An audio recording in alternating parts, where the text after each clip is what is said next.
La chanteuse franco-portugaise Linda de Souza est décédée ce mercredi 28 décembre. Les dernières années de sa vie n'ont pas été faciles entre ses problèmes d'argent, sa relation avec son fils ou encore sa maladie. Ce mercredi 28 décembre, la chanteuse franco-portugaise Linda de Souza est décédée à l'hôpital de Gisors en Normandie où elle avait été admise pour insuffisance respiratoire et positive au Covid-19 ont annoncé João Lança, son fils et Fabien Lecoeuvre, son agent à la AFP.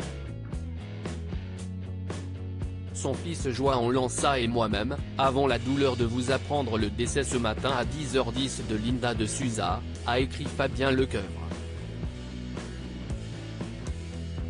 Linda de Souza, connue pour ses chansons comme le portugais et Tiroli Tirola, a été une chanteuse incontournable de la fin des années 1970 et des années 1980. Depuis la tragique annonce de son décès, de nombreuses personnalités lui ont rendu hommage sur les réseaux sociaux, mais également Marcelo Rebelo de Sousa, le président de la République portugaise, dans un communiqué. Les difficultés financières de la chanteuse ces dernières années n'ont pas été faciles pour Linda de Souza. En effet, la chanteuse a témoigné des abus de confiance qu'elle a subis de la part de son entourage ou encore de la jalousie que sa réussite a suscité dans son livre Des larmes d'argent publié en 2015 aux éditions Carnet Nord. Elle est également revenue sur l'usurpation de son identité et les détournements de fonds à cause de collaborateurs malhonnêtes. Selon ses dires, des personnes sans scrupules auraient ouvert des comptes en banque en usurpant son identité pour y détourner bon nombre de ses revenus issus de droits d'auteur de ses chansons, livres et comédies musicales. Je n'ai rien. Je ne possède rien. J'ai vendu des millions de livres, des millions de disques et puis je n'ai rien, confiait-elle au micro de RTL en janvier 2015. Je n'ai même pas de quoi acheter à manger pour mon chien. Elle a d'ailleurs accusé son ex-compagnon Raymond qui s'occupait de gérer ses comptes depuis le début de sa carrière. J'ai découvert qu'il couchait avec moi pour le pognon, avait déploré la chanteuse dans les colonnes du magazine Télépoche en février 2015.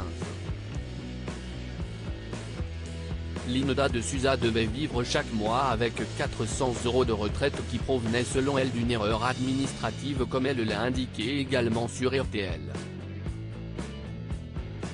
Elle a aussi appelé à l'aide François Hollande lorsqu'il était président de la République en 2016. Elle souffrait d'une infection pulmonaire. Linda de Souza souffrait déjà d'une importante infection pulmonaire, probablement due à sa grosse consommation de cigarettes, et ce, avant de contracter le Covid-19 comme l'a indiqué son fils João Lança dans une interview fin septembre à la chaîne portugaise SIC. J'ai eu peur, a-t-il confié dans cet entretien.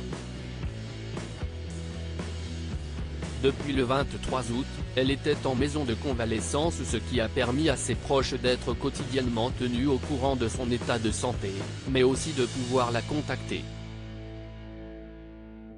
Ça n'a jamais été trop grave parce que ça a été détecté à temps, avait-il toutefois rassuré les fans de sa mère. Son fils était d'ailleurs persuadé que l'état de santé de sa mère allait s'améliorer comme il l'a confié ce lundi 26 décembre à la chaîne portugaise CMTV. Il avait indiqué qu'elle récupérait lentement, car elle avait des difficultés à s'alimenter. Sa relation compliquée avec son fils unique João Lança. La relation entre Linda de Souza et son fils unique João Lança, également passionné de musique, n'a pas toujours été simple. En effet, en 2012, João Lança avait partagé à nos confrères de France Dimanche ne plus être en contact avec sa mère depuis 2007.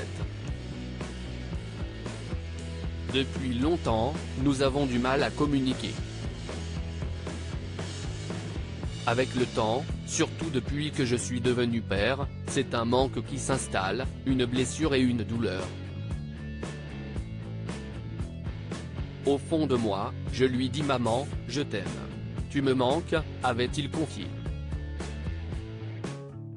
La mère et le fils qui ne se parlaient pratiquement plus depuis 20 ans se sont retrouvés en 2014 devant les journalistes de France Dimanche, un moment touchant, mais totalement orchestré selon João Lança comme il leur a indiqué dans une interview parue le 4 décembre 2015 dans leur magazine.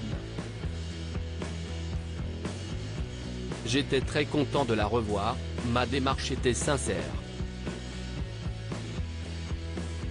Je pensais réellement qu'on allait pouvoir repartir sur de bonnes bases. Mais quand elle m'a proposé qu'on se retrouve enfin, après tant d'années, je ne savais pas qu'il allait y avoir des journalistes avec nous, a-t-il partagé à nos confrères. Je l'ai donc très mal pris. Je me souviens d'ailleurs que j'ai failli faire demi-tour en apercevant, au loin, tout ce monde qui l'accompagnait.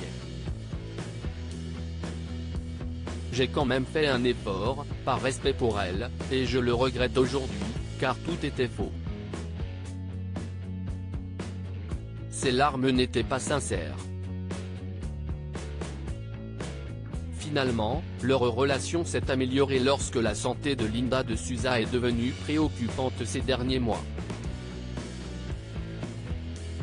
À lire aussi Mort de Linda de Souza, l'émouvant hommage de Cyril Ferraud à la chanteuse qui avait participé à la tournée Âge tendre.